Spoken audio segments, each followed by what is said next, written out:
Assalamualaikum warahmatullahi wabarakatuh. Perkenalkan, kami dari kelompok 5 dengan saya sendiri yaitu KMS Rifki Ananda. Saya Lastri Maharani. Saya Fauzi Akmal. Saya Primadendi Sulistyo. Kami akan mepresentasikan hasil dari diskusi kami, yaitu tentang materi hakikat filsafat ilmu. Materi pertama akan disampaikan oleh saya sendiri, yaitu KMS Rifki Ananda. Baiklah, saya akan membacakan materi pertama, yaitu tentang ruang lingkup filsafat ilmu dan apa objek yang dipelajari ilmu ontologi. Yang pertama yaitu ruang lingkup filsafat ilmu. Filsafat ilmu sebagai bagian dari filsafat pengetahuan umum didasarkan pada penelitian filosofis dan memiliki karakteristik khusus. Jujun S. Surya Sumantri 1996 mengemukakan bahwa filsafat ilmu merupakan bagian dari epistemologi yang mengkhususkan pada hakikat ilmu dalam bentuk pertanyaan atas dasar filsafat ilmu. Apa objek yang dipelajari ilmu ontologi? Berasal dari dua suku kata, yaitu ontos dan logos. Ontos berarti hal-hal yang nyata dan logos berarti pengetahuan. Ontologi adalah ilmu pengetahuan tentang bentuk asli atau sifat keberadaan, membahas mengenai objek penelitian ilmu pengetahuan. Penelitian ini mencakup pertanyaan tentang realitas dan penampilan, dan bagaimana kedua hal ini terikat dengan subjek atau orang. Baiklah, materi kedua akan disampaikan oleh Lastri, yaitu tentang bagaimana proses memperoleh pengetahuan epistemologi. Baiklah, saya akan menyampaikan bagaimana proses memperoleh pengetahuan dalam kata epistemologi.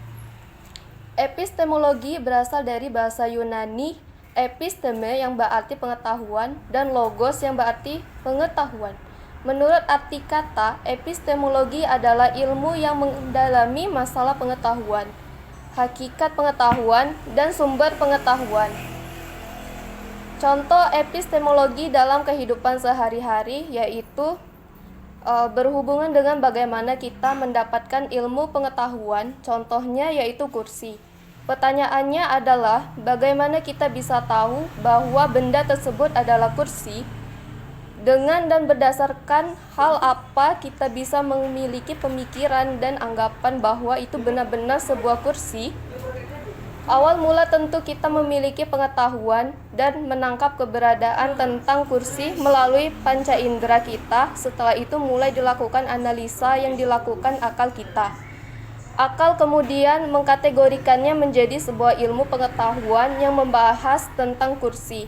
Inilah yang menjadi praktek epistemologi dalam kehidupan sehari-hari, sama seperti benda-benda lainnya. Baiklah, pemateri ketiga itu adalah Fauzia yang akan membacakan materi tentang manfaat ilmu aksiologi. Kepada Fauzia, saya persilakan. Saya akan melanjutkan materi yang berjudul manfaat ilmu aksiologi. Aksiologi berasal dari kata Yunani axios, nilai, dan logos, teori, yang berarti teori nilai atau kepentingan. Nilai yang dimaksud adalah sesuatu yang harus dipertimbangkan dan dievaluasi oleh manusia dengan berbagai cara. Membahas yang berkaitan dengan apa manfaat ilmu, bagaimana hubungan etika dengan ilmu, serta bagaimana mengaplikasikan ilmu dalam kehidupan. Contoh aksiologi dalam kehidupan sehari-hari. Teori aksiologi memiliki ranah diantaranya yaitu tentang etika dan estetika. Apabila kita sudah memahami dan mengetahui tentang suatu ilmu pengetahuan, kemudian dilanjutkan dengan kajian aksiologi. Aksiologi ini yang akan membahas tentang manfaat yang didapatkan dalam ilmu pengetahuan tersebut yang didapatkan. Apakah ilmu pengetahuan tersebut dapat memberikan manfaat atau malah sebaliknya? Jadi, jika dikaitkan dengan dua contoh di atas, yaitu meja dan kursi, bisa dikaitkan apakah pengetahuan tentang meja dan kursi tersebut dapat memberikan manfaat di dalam kehidupan sehari-hari kita. Inilah contoh ontologi, epistemologi, dan aksiologi yang saling berhubungan dalam kehidupan sehari-hari. Baiklah, selanjutnya itu adalah materi keempat yang akan dibacakan oleh Dendi, yaitu tentang manfaat mempelajari filsafat ilmu. Kepada Dendi, saya persilakan. Baik, terima kasih moderator. Izin saya berbicara. Manfaat mempelajari filsafat ilmu. Mengingat banyaknya keterbatasan ilmu pengetahuan, maka filsafat ilmu berusaha untuk melakukan penelitian yang mendalam terhadap guna menjelaskan hakikat ilmu pengetahuan agar memiliki pemahaman yang utuh terhadap berbagai fenomena alam yang menjadi objek ilmu pengetahuan. Terfragmentasi untuk tujuan ini, dengan mempelajari filsafat ilmu, manfaat akan mencakup 1. Melatih pemikiran radikal terhadap hakikat ilmu yang mendalam. 2. Melatih berpikir reflektif dalam konteks ilmiah. 3. Menghindari kebenaran ilmiah yang mutlak. Menganggap bahwa sains adalah satu-satunya cara untuk memperoleh kebenaran.